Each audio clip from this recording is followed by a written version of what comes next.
Good morning mga guys, nandito nga tayo ngayon sa Matabungkay Beach. Ito po ay nasasakupan po ng Lian, Batangas. Yan po mga guys, so meron din po ditong banana boat na hinihila po ng jet ski. Ayan.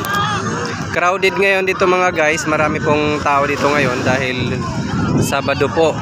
Sabado po ngayon. Yan. Sabado at Linggo, marami po talagang guest dito. Meron din po dito mga guys na yung floating cottage. Pero hindi siya katulad doon sa Little Boracay sa Calatagan na hinihila po ng malayo. Ito po ay nasa tabing dagat lang. Yan po mga guys, oh. Yan, marami po dito maliligo. Ang buhangin naman dito mga guys, hindi masyadong maputi, pero malinis naman siya tingnan mga guys. Yan. Yan mga guys, oh, ang daming naliligo. O yan, sa dagat oh, mga guys oh. Yan mga guys, oh, tingnan niyo po, ang daming naliligo sa dagat. Hindi po yan magkakakilala sila.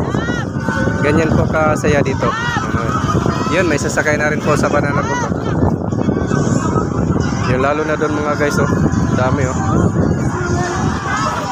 Sa mga gusto po dyan na magpa-reserve, magpa-book, good for 15 packs. Meron tayo dito. 6,000 lang, 24 hours na. Ayun.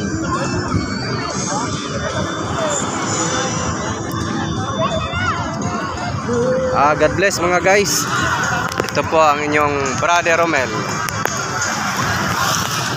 Huwag kalimutan mga guys mag-subscribe po. God bless.